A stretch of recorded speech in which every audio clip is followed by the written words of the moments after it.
Hi, my friends. Today I want to present you a new story. Enjoy watching it. The scent of freshly ironed clothes and Donna's expensive perfume clung to the air. I stood at the foot of the grand staircase, watching as my mother fussed over the family portrait in the lavish living room. Sunlight streamed through the bay windows, highlighting the pristine furniture. Everything had to be perfect, except me. "Tiffany, move aside," Donna ordered, her manicured fingers flicking dismissively. "We need the picture to look nice." My stomach twisted. "But I'm part of the family." She turned, her expression cold. "You'll ruin the photo. You always look unsettling." The words hit like a slap. The photographer shifted awkwardly.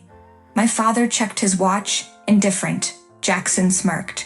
Gemma twirled a perfect golden curl, pretending not to hear. "Mom's right," Jackson said. "You throw off the whole aesthetic."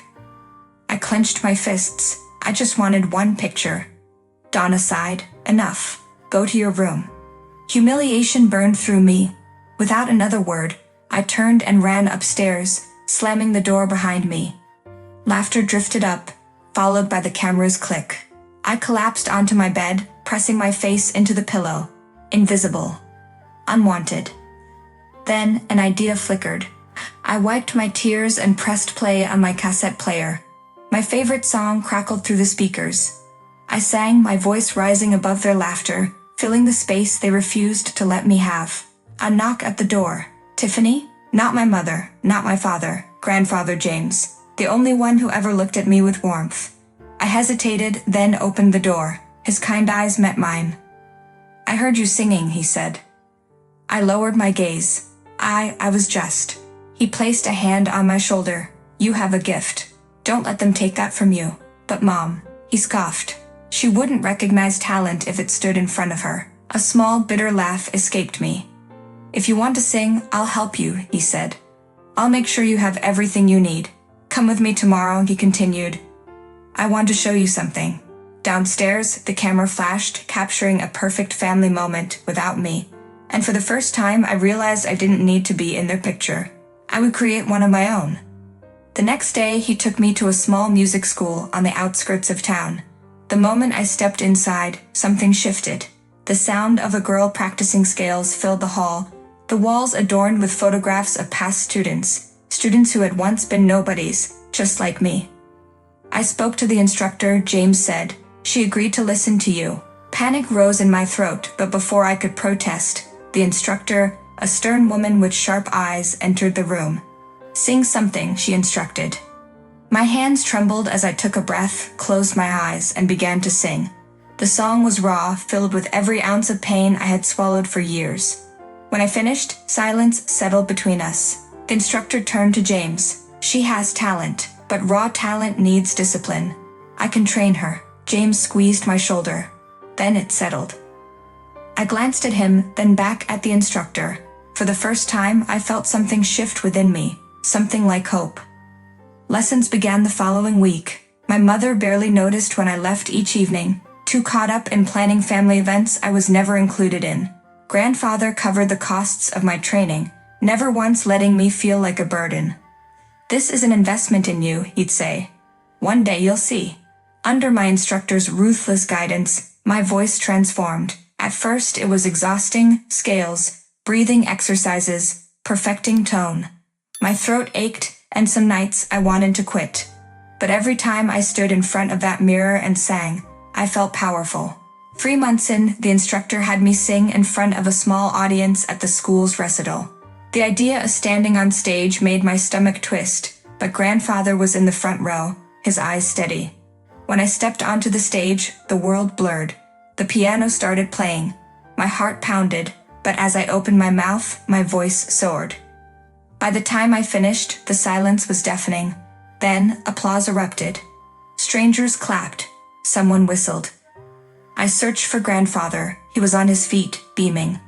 When I returned home that night, Donna barely looked up from her magazine. "Where were you?" "At a recital." She smirked. "Singing again? It won't take you anywhere." I held her gaze, my spine straighter than before. "We'll see." That night, lying in bed, I made a silent promise to myself. I wouldn't just be a voice lost in the background. I would become someone impossible to ignore. The night of the Voices regional competition was electric. I could feel the pulse of the crowd from backstage, the murmur of anticipation, the distant sound of a pianist warming up. My name was listed third on the program. Third was good, not too soon, not too late. I clutched my grandfather's lucky silver coin in my palm, inhaling deeply. "Don't let nerves take what belongs to you," Grandpa James whispered beside me. His voice was steady, reassuring. I nodded. This was mine. The moment I stepped onto the stage, everything else faded. The bright overhead lights blurred the faces in the audience, but I knew Donna was not among them. She had never cared for my singing, but that didn't matter now. The first note left my lips, and the silence in the room was almost deafening. My voice soared, raw and unshaken, filling the space, commanding attention. I poured every ounce of pain, longing, and resilience into my performance. When the final note rang out, there was a heartbeat of stillness, then thunderous applause. I scanned the crowd, my eyes locking onto Grandpa James. His proud smile was worth everything. As I walked off stage, a middle-aged woman in a navy blue suit intercepted me. "Tiffany Walker?" she asked, extending a hand. "I'm Lillian Grant, a talent scout for the National Vocal Academy. I'd love to discuss your future." My breath caught.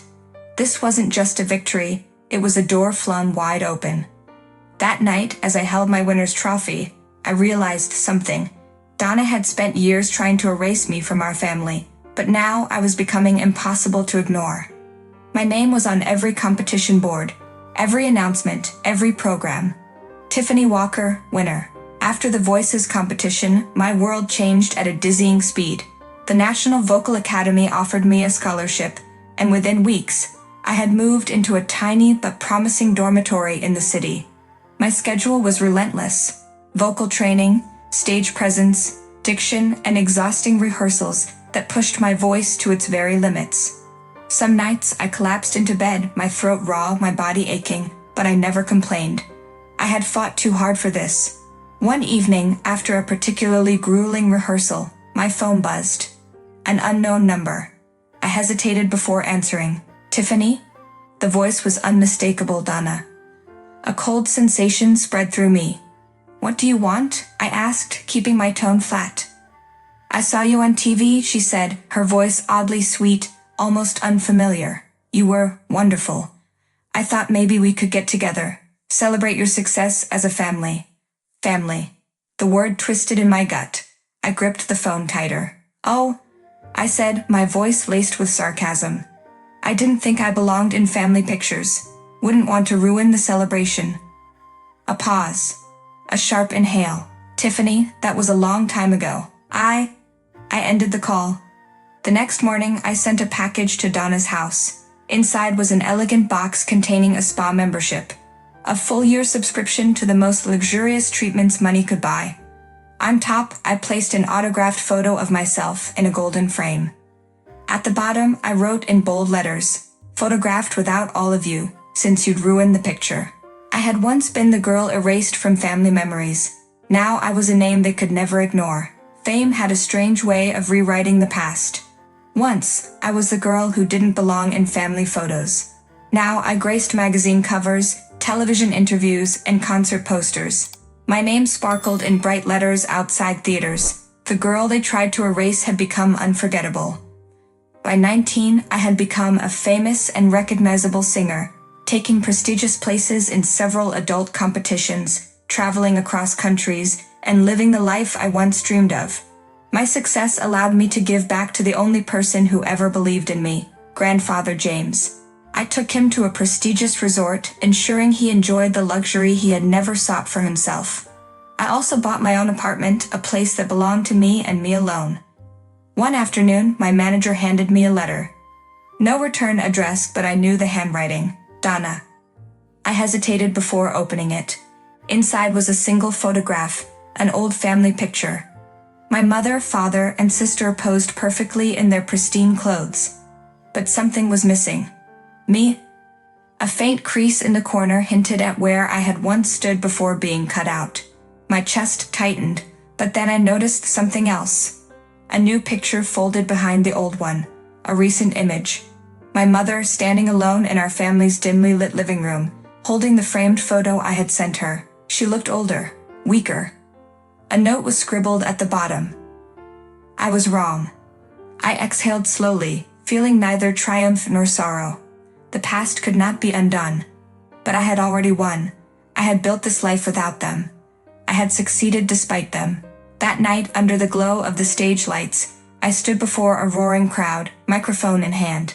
My heart pounded, but not with fear. I dedicated my final song to someone who had once believed in me when no one else did. For you, Grandpa, I whispered before letting my voice soar. The applause thundered, the echoes of my triumph drowning out every painful memory. I had become more than just a name. I was a voice the world would never forget. Friends, what do you think of this story? Write your opinion in the comments. Would you like more stories? Don't forget to subscribe and hit the bell button so you don't miss any videos. See you tomorrow.